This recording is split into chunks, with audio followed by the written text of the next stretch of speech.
The slave markets of Nexus Station smelled like fear and old metal. Commander Jake Morrison walked through the crowded halls with his hood pulled low over his face. He was not supposed to be here. His orders were simple.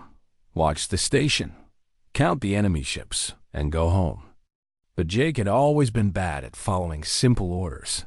The Kithrans ran the station. They were tall creatures with gray skin and too many teeth. They bought and sold people like humans bought and sold furniture. It was their way. It had been their way for 1,000 years. The galaxy knew about it, and the galaxy did nothing. Jake passed rows of cages. Inside each cage stood a person. Some were small and furry. Some were tall and thin with skin like glass.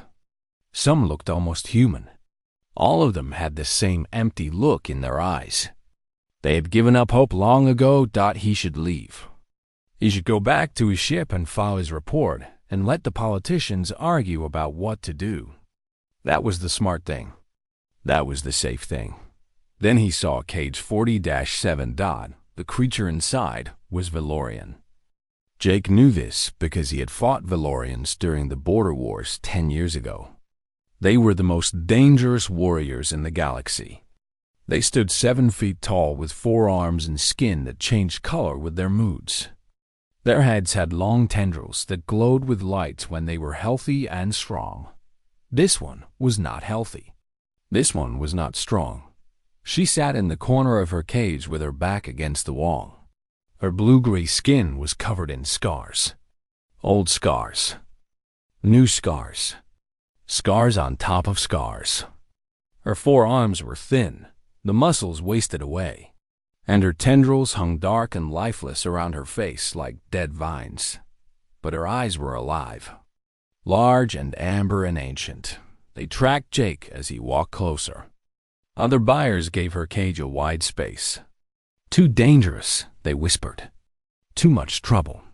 Not worth the cost. Jake stopped in front of the energy barrier that kept her trapped. Up close, he could see the marks of chains on her wrists. All 4 wrists. He could see the burns on her shoulders, where shock weapons had hit her again and again. He could see the way she held herself, like someone who expected pain and had learned to accept it. She watched him watching her. For a long moment, neither of them moved. Then she did something that Jake would remember for the rest of his life. She stood up slowly, like it hurt to move. She walked to the barrier on legs that shook with weakness. She pressed all 4 of her hands against the energy field, and she lowered her head until her forehead almost touched the barrier. Jake knew what this meant.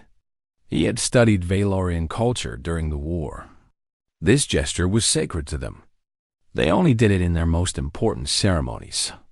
For a warrior to do it to a stranger was unthinkable. For a warrior to do it to a human enemy was impossible. "Please," she said. Her voice was rough and broken, like she had not used it in a long time. She spoke in standard, the common language of the galaxy, but her accent was thick. "Please purchase me, human." Jake felt something twist in his chest. "Why me?"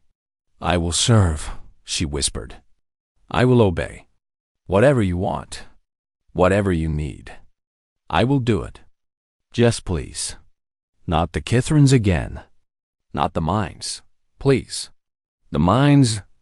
Jake had heard stories about the Kithran mining colonies. Slaves worked there until they died. The average lifespan was 2 years. For someone to survive 12 years in those mines, as her sale record showed, she must have been incredibly strong once. "What is your name?" Jake asked. She looked up at him with surprise. It was clear that no one had asked her that question in a very long time. "Ziraveth," she said. I was called Ziraveth. "I am Jake Morrison." Something flickered in her amber eyes. Recognition? Fear? Hope? Jake could not tell. "Morrison," she repeated slowly. "There was a Morrison. A human soldier. During the war." Jake went very still. "My father served in the war," Samuel Morrison? The world seemed to stop spinning. Jake's father had died 3 years ago. He had never talked about his time in the border wars. He had carried his secrets to his grave. Yes, Jake said. Samuel Morrison was my father. Ziraveth closed her eyes. Her dark tendrils flickered with the faintest light, so weak that Jake almost missed it. When she opened her eyes again, they were wet with tears. Then the universe has answered my prayer, she said. I have waited 12 years for a human to find me. I prayed it would be a Morrison. Jake wanted to ask why. He wanted to ask what his father had to do with any of this. But the Kithran slave master was walking toward them with a greedy look on his face. You are interested in this one? The Kithran asked. His teeth were yellow and sharp. She is expensive. Very strong. Lasted 12 years in the mines. But I warn you, she was a soldier once. A commander. She may be difficult to control. Jake looked at Ziraveth. She had lowered her head again, her whole body tense with fear. She was waiting for him to walk away. She was waiting for disappointment. She had been waiting for 12 years. Jake thought about his great-grandmother, who had marched in the streets for freedom. He thought about his father, who had helped write the laws that protected people across the galaxy. He thought about what they would say if they could see him now. How much? Jake asked. The slave master smiled his terrible smile. For you, human? 50,000 credits. It was everything Jake had. It was more than everything he had. He would need to borrow against his pension, against his future, against everything he owned. Ziraveth looked up at him with those ancient amber eyes. She did not beg again. She did not say anything. She just looked at him like he was the last light in a very dark universe. I will pay it, Jake said. The slave master laughed with delight and went to get the paperwork. Ziraveth stood frozen behind the barrier, like she could not believe what she had heard. Why? She asked. You do not know me. You do not owe me anything. Why would you pay so much? Jake did not have a good answer. He only had the truth. Because you asked, he said. Because you should not have to ask. Because someone should have helped you a long time ago. The barrier came down.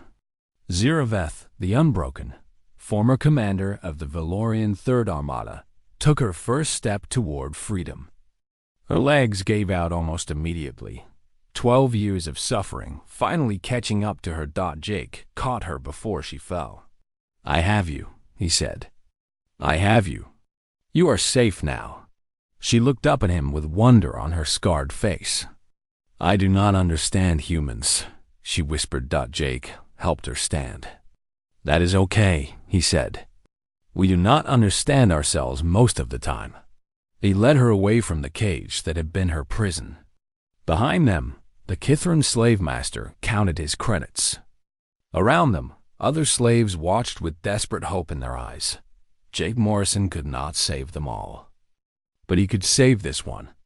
And maybe, somehow, that would be enough to start something bigger than himself. He did not know it yet, but he was right. The journey back to Earth space would take 3 weeks. 3 weeks of hyperspace travel. 3 weeks for Jake to figure out what he had done and what it meant. His crew did not know what to think. Lieutenant Amy Patterson cornered him in the hallway on the first day. She was his second in command, a sharp woman with red hair and a temper to match. She looked at him like he had lost his mind. You bought a slave, she said. You, Jake Morrison, bought a living person. I freed a slave, Jake corrected her. There is a difference, is there? Because right now she's sitting in the cargo bay like she is afraid to touch anything. She will not eat. She will not sleep. She just sits there and waits. Jake rubbed his tired eyes. Waits for what? For orders. For punishment. I do not know. Amy's voice softened a little. What are you going to do with her, Jake? It was a good question. Jake did not have a good answer. He found Ziraveth exactly where Amy said she would be. She had made herself small in the corner of the cargo bay, her forearms wrapped around her thin body. When Jake entered, she immediately tried to stand, but he waved her down. "Please," he said. "You do not need to get up for me." She stared at him with confusion. "You are my owner. I must show respect. I am not your owner. I bought your freedom, not you." The words did not seem to reach her. She had spent too long being property to understand anything else. Jake sat down on the floor across from her. It was not comfortable, but he wanted to be at her level. He wanted her to see him as a person, not as a master. "There is a spare cabin on this ship," he said. "It has a real bed. You should sleep there." Ziraveth shook her head quickly. "I cannot take a bed. I am not worthy. The floor is fine. The floor is what I deserve. The floor is cold and hard. No one deserves to sleep on a cold, hard floor. I have slept on worse. In the mines, we slept in the dirt. When it rained, we slept in mud. A metal floor is a gift." Jake felt his heart break a little. What had they done to her? What had 12 years in those mines taken from her? "Will you eat?" he asked. "The food here is not great, but it is warm and there is enough for everyone." She hesitated. "I cannot eat before you eat. It is not allowed. We do not have those rules here. But what if there is not enough? What if you go hungry because I took too much?" Jake leaned forward. "Ziraveth, look at me." She raised her amber eyes to meet his. They were so full of fear and hope and confusion that Jake had to take a breath before he could speak. "On this ship," he said slowly, "everyone eats. Everyone sleeps in a bed. Everyone is treated with respect. These are not rewards. These are not things you have to earn. These are just how we live. Do you understand?"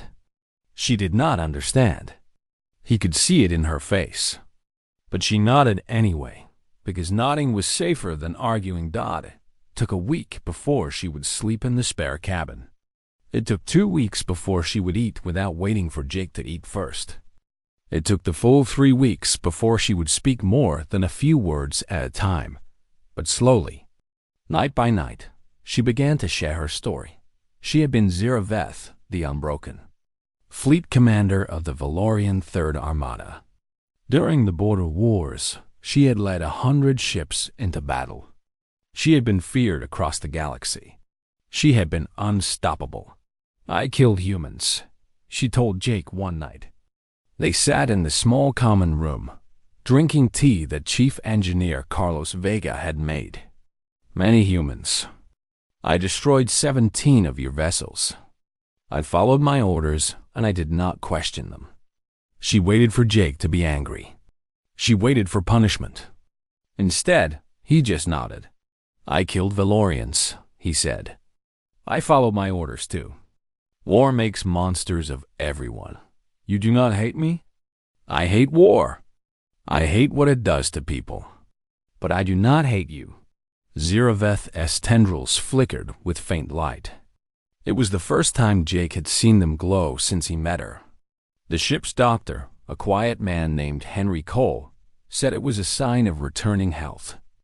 Valorian tendrils only glowed when they felt safe and strong. She was starting to feel safe. "What happened to you?" Jake asked gently. How did a fleet commander end up in a Kithran slave market? The light in her tendrils dimmed. She was quiet for so long that Jake thought she would not answer. Then she spoke, her voice barely above a whisper. "There was a coup. While I was away fighting your people, my own people turned against their leaders. The new government needed someone to blame for the war. They chose the military. They chose me. They sold you. They arrested me first. They took my rank, my honor, my name. They told me I was a war criminal. Then they gave me to the Kithrans as a gift, a sign of friendship with their new allies." Jake felt sick. Your own people did this to you? My own people were afraid. Fear makes people do terrible things. She looked at her scarred hands. I spent 12 years in the titanium mines. I watched my friends die. I was beaten for standing too tall. I was starved for looking a guard in the eye. Eventually, I learned to be small. I learned to be quiet. I learned to survive, but you never gave up hope. Ziraveth smiled, but it was a sad smile. I almost did, many times. But I kept thinking about something that happened during the war. A moment that changed me. Tell me. I captured a human vessel.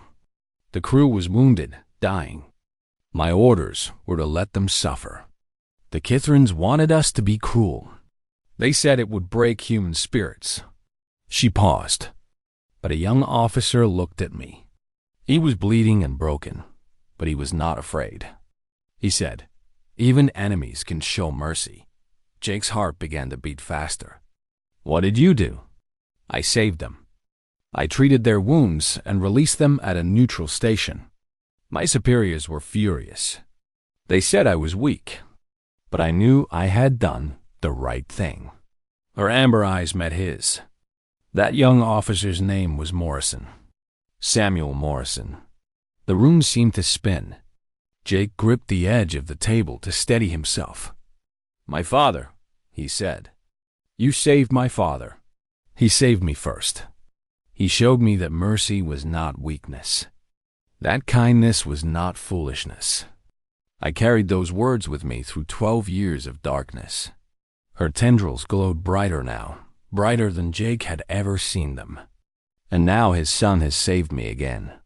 The universe is strange." Jake Morrison. Jake did not know what to say. His father had never told him about being captured. He had never told anyone. He had carried this secret his whole life. "Why did you not tell me sooner?" Jake asked.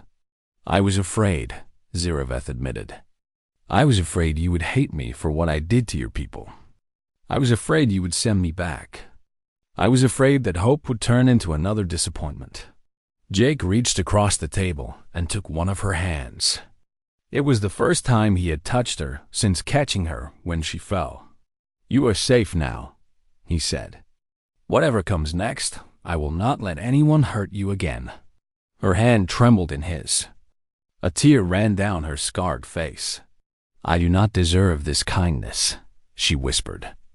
"Everyone deserves kindness," Jake said. "That is what makes us human." Ziraveth looked at him with wonder. "I am not human." Jake smiled. "Maybe not, but you are a person, and persons deserve to be free." For the first time in 12 years, Ziraveth the Unbroken allowed herself to believe that freedom might actually be possible. Earth did not know what to do with Ziraveth. The moment Jake's ship entered Earth space, everything became complicated. The Sentient Rights Accords said that any slave who reached Earth territory was automatically free. But the Valorian government wanted her back. They called her a war criminal. They demanded justice, thought the Kithrans were angry too. They said Jake had stolen their property. They wanted money. Lots of money. More money than Jake could ever pay. Politicians argued. Diplomats sent angry messages. News reporters wanted interviews. Everyone had an opinion about the alien slave and the human commander who had bought her freedom. Jake found himself at the center of a storm he had never expected. Admiral Grace Holloway called him to Earth. Fleet headquarters 3 days after they arrived. She was a tall woman with gray hair and sharp eyes. She had commanded Earth's forces during the last years of the border wars. She had seen things that would give most people nightmares. Jake expected to be punished. He expected to lose his rank, maybe even his freedom. What he did not expect was to find Ziraveth already there. She stood in the center of a large room. Around her sat a dozen admirals and diplomats. They looked at her like she was a problem to be solved. She looked at them like she was waiting for a death sentence. "Commander Morrison," Admiral Holloway said, Please, sit down. Jake sat, but he kept his eyes on Zireveth. She glanced at him briefly, and he saw fear in her amber eyes. He tried to give her a reassuring look, but he was not sure if it worked. We have a situation, Admiral Holloway continued. The Valorian government has formally requested extradition of this individual. They claim she committed war crimes during the border wars. She was a soldier, Jake said. She followed orders. She destroyed 17 human vessels. Over 2,000 people died under her command. Jake felt cold. He had known the number was high, but hearing it spoken out loud made it real. May I speak? Zireveth's voice was quiet but clear. Admiral Holloway nodded. You may. Zireveth straightened her spine. It was the first time Jake had seen her stand tall since they met. For a moment, he could see the fleet commander she had once been. I am guilty, she said. I killed humans. I followed orders that led to death and suffering. I do not deny this, and I do not ask for forgiveness. The room went silent. No one had expected her to admit guilt so openly. But I am not the same person I was during the war, Zireveth continued. The war changed me. My imprisonment changed me. I have had 12 years to think about what I did and what I should have done differently. She turned to look at Jake, then back at the admirals. During the war, I captured a human vessel called the Starlight Dawn. The crew was wounded. My orders were to let them die. It was what the Kithrans wanted. It was what my government wanted.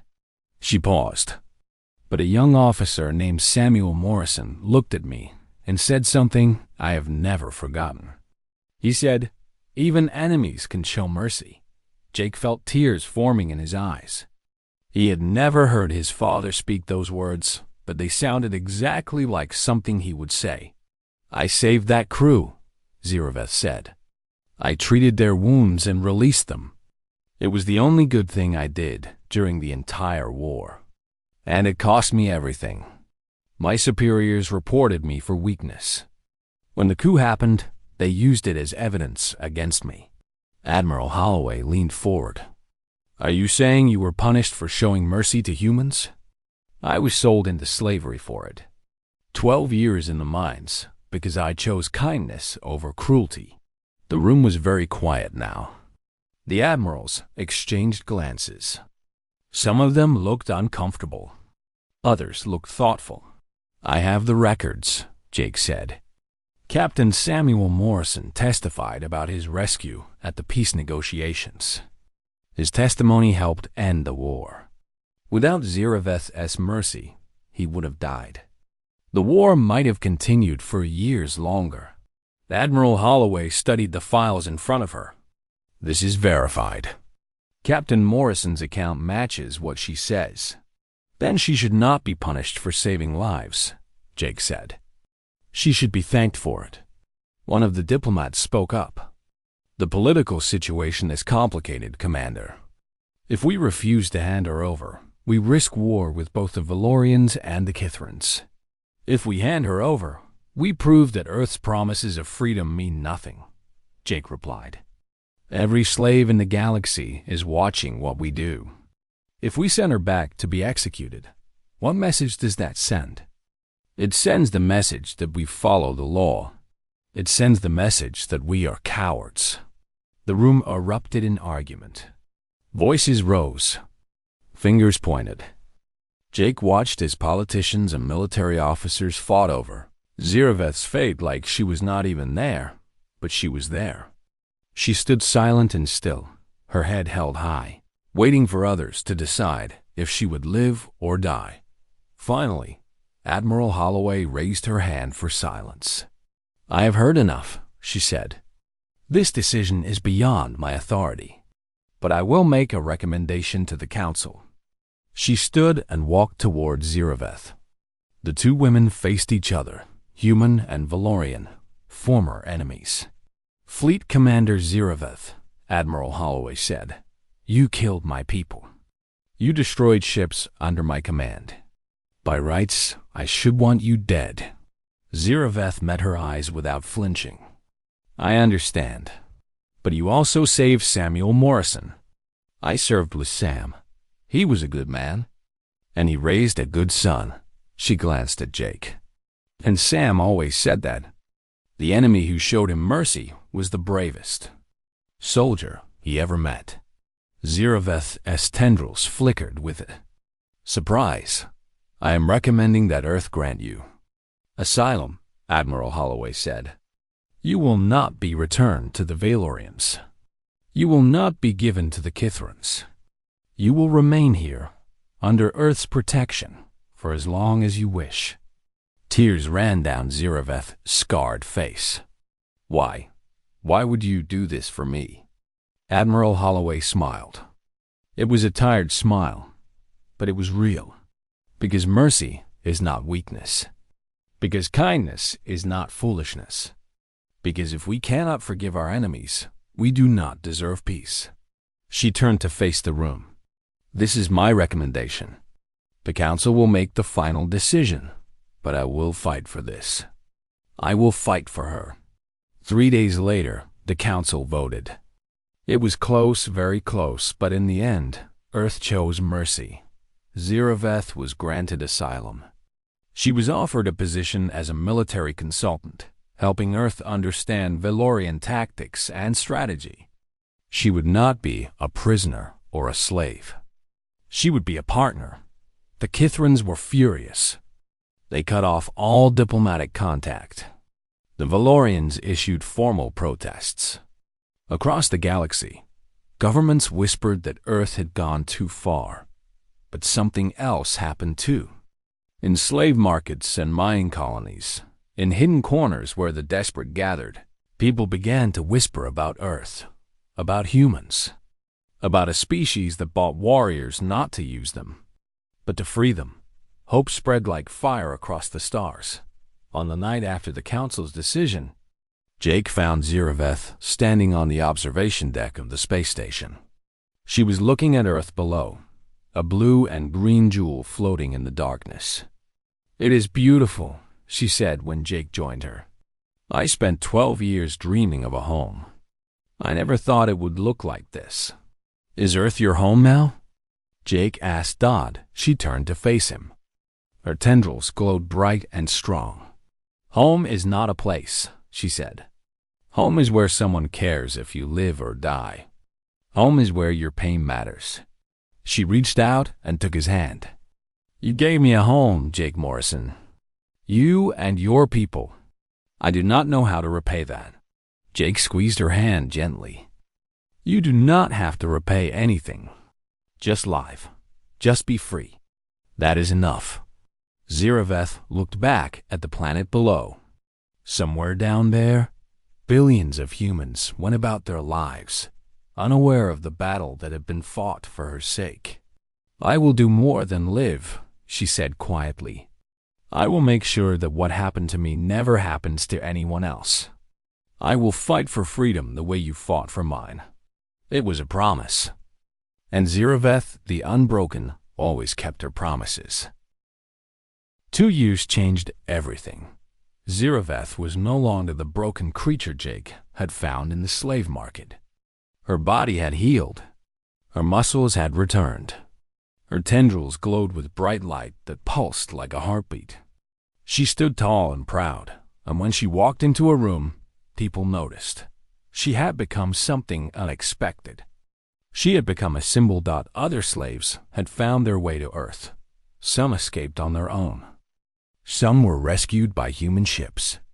Some were bought and freed, just like Ziraveth had been. Hundreds at first, then thousands. They came from mining colonies and pleasure houses and factory worlds. They came broken and afraid, and Earth tried to put them back together. It was not easy. There were problems. People made mistakes. Some humans did not want aliens living on their planet. Some freed slaves could not adjust to freedom. But slowly, step by step, things got better. Jake Morrison had been promoted to captain. He commanded a new deep space vessel called the S Horizon. It was a beautiful ship with the newest technology and a crew of 200. 6 of those crew members were former slaves who had chosen to serve. Ziravath was his tactical officer. She had earned the position. She had spent 2 years studying human military methods. She had trained with Earth's best officers. She had proven herself again and again. When Jake offered her the job, she had accepted without hesitation. "I was born to fight," she told him. "For the first time in my life, I am fighting for something worth dying for." They were on patrol near Colony 7 when the message came. Colony 7 was special. It was home to 50,000 humans and 2,000 former slaves living together. It had schools where children of different species learned side by side.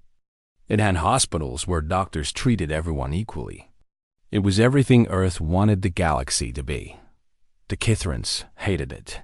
"Captain," Navigator Nina Brooks called out. Her voice was calm but tense. Multiple contacts entering the system. Kithran signatures. Jake moved to the main display. Red dots appeared on the screen, more and more of them, spreading like a disease. How many? 12 heavy cruisers. 3 carrier groups. Nina's fingers flew over her controls. They are heading for Colony 7. Jake felt his stomach drop. 12 cruisers. 3 carriers.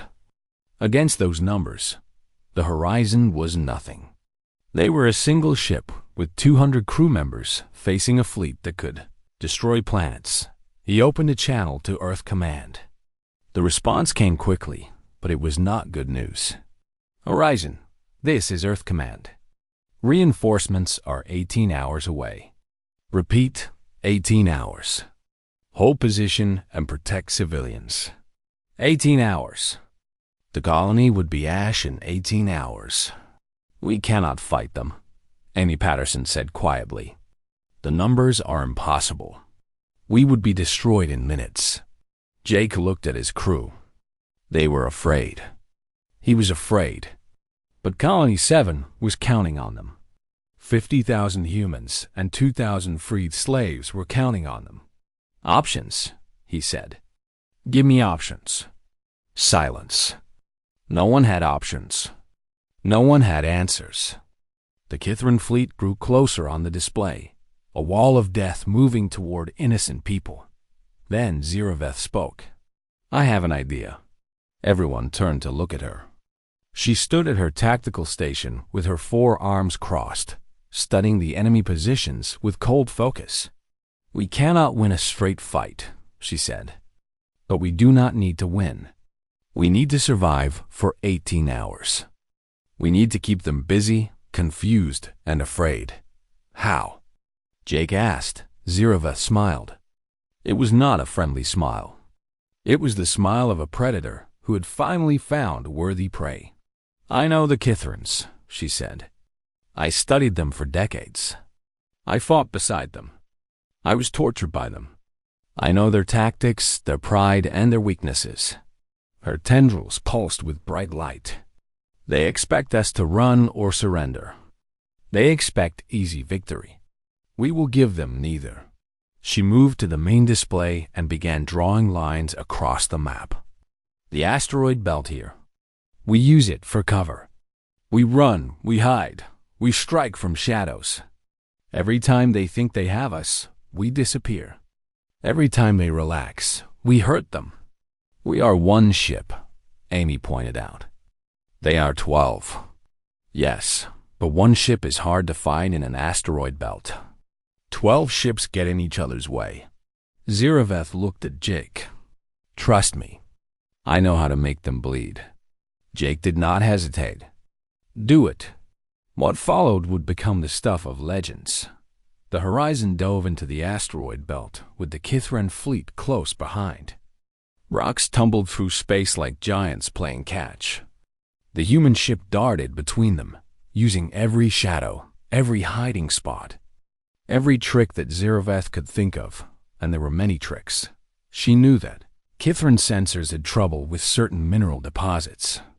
She led the enemy fleet through the densest concentrations, blinding them at crucial moments. She knew that Kithran commanders hated looking weak in front of their rivals.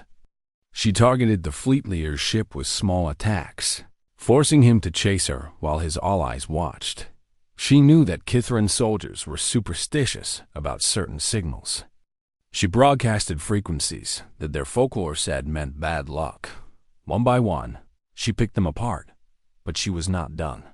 "Open a channel," she told Jake. "All frequencies. I want the entire galaxy to hear this." Jake nodded. "Channel open." Ziraveth stepped forward. When she spoke, her voice was clear and strong. "My name is Ziraveth the Unbroken. I was fleet commander of the Valorian Third Armada. I was sold into slavery by cowards and tortured for 12 years in the Kithran mines." She paused. "These are the names of the Kithran commanders hunting me today. Admiral Grexthal, who owns 3 pleasure houses where children are sold. Captain Vornkith, who murdered 30 miners for sport last year. Commander Zilvex, whose family has traded slaves for 6 generations." She continued naming names. She gave dates and places. She provided evidence that she had gathered over 12 years of suffering. "The galaxy has ignored Kithran crimes for too long," she said. "Today, that ends. Today, the universe sees what they truly are." The broadcast went everywhere. It reached news networks and government offices and hidden rebel bases. It reached slave markets where the desperate listened with wide eyes. It reached ordinary people who had never thought about where their goods came from or who had suffered to make them. The response was immediate. 3 Kithran ships surrendered rather than face the growing storm. Their crews knew that their names would be next on the list. 4 more ships retreated when they learned that their home ports were being questioned by their own government by the time Earth reinforcements arrived. Only 5 Kithran ships remained. The battle lasted less than an hour. Colony 7 was saved. Jake found Ziraveth on the observation deck after it was over. She was looking at the stars, her tendrils glowing so bright that she cast shadows on the walls. "That was incredible," Jake said. "You saved 50,000 people. I had help." She turned to face him. "Your father was right all those years ago.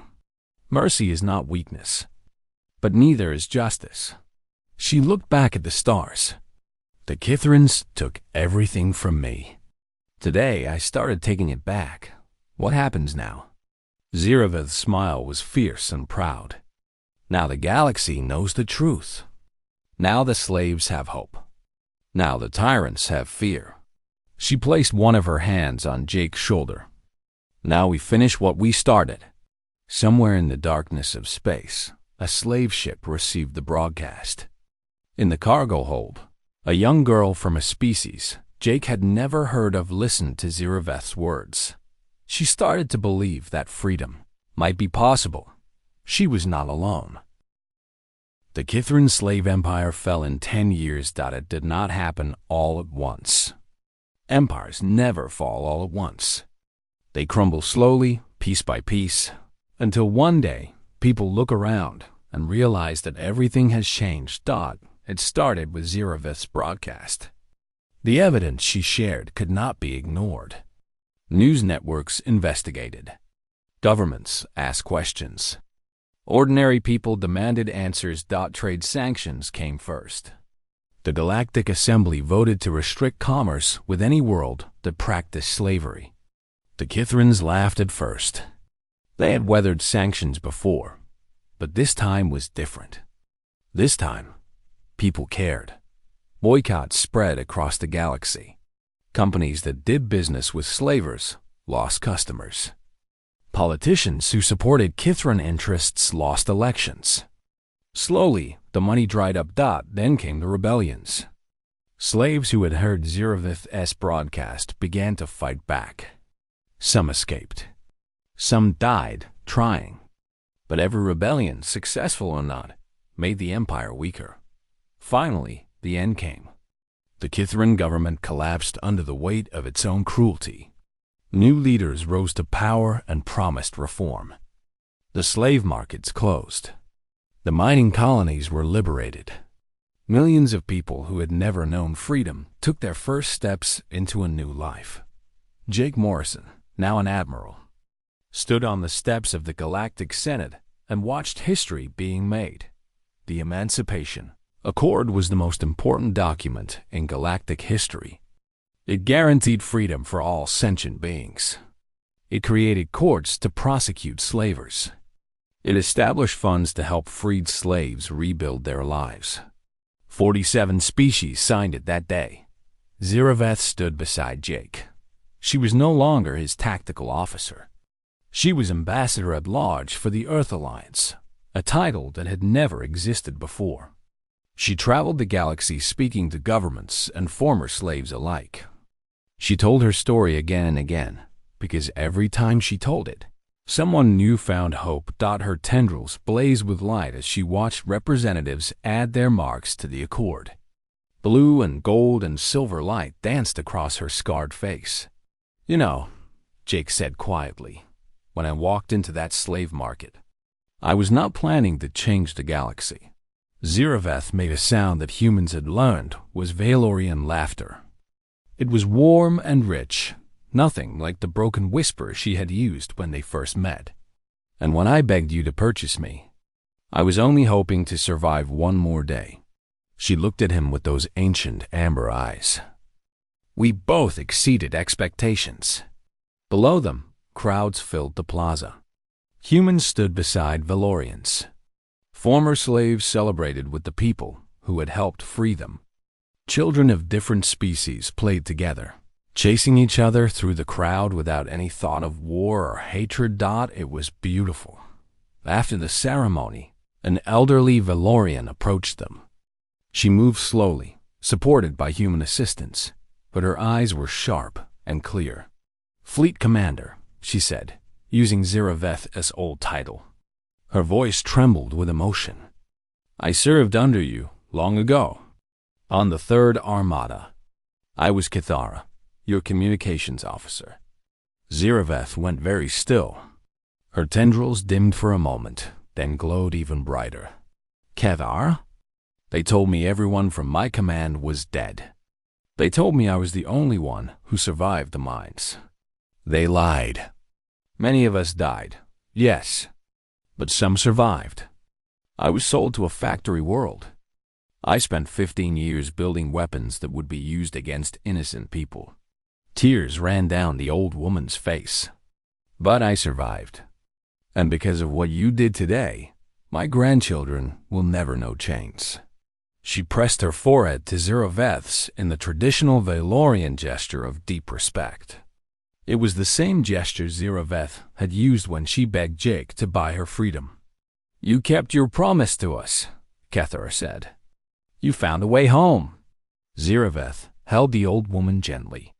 Her own tears fell freely now. "I never stopped looking," she whispered. "I never stopped fighting. Even when I thought I was alone, I fought for all of us." More Valorians came forward. Some had served with Ziraveth during the war. Some had been sold alongside her. Some she did not recognize at all. But they all knew her name. They all knew what she had done. Jake stepped back and watched. This was not his moment. This belonged to Ziraveth and her people, reunited after years of suffering. Later, as the crowds began to thin, Jake found Ziraveth standing alone on a balcony overlooking the city. The sun was setting, painting the sky in shades of orange and purple. "What are you thinking about?" he asked. "I am thinking about the day we met," she said. She did not turn around. "I asked you to purchase me. I offered you my service, my obedience. I would have given you anything to escape those mines." Jake stood beside her. "I remember. You took nothing." Now she turned to face him. Her expression was peaceful in a way he had never seen before. "You asked for nothing. You simply helped me because it was the right thing to do." Jake shrugged.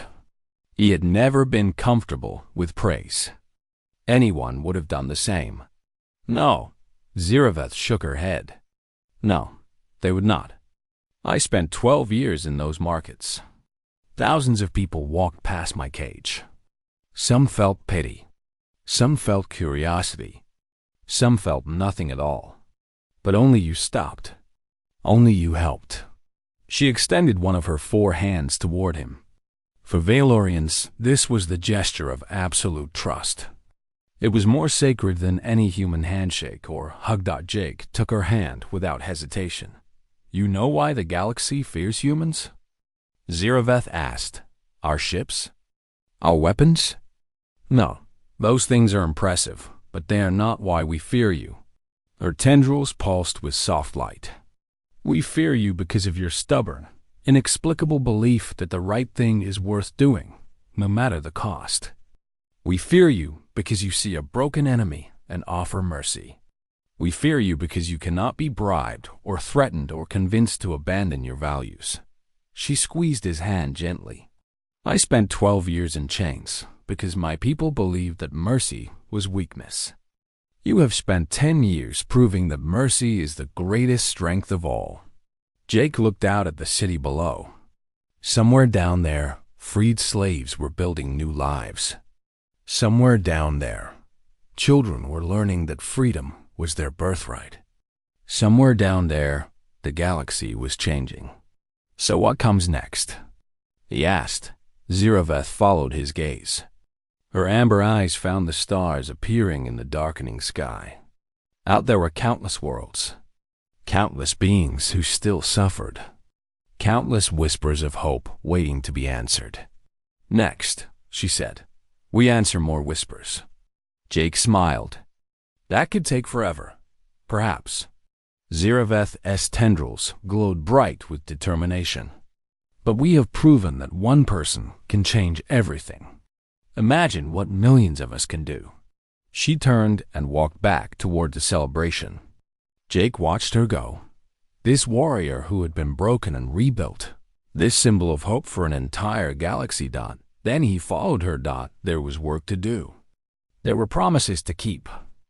There were whispers to answer.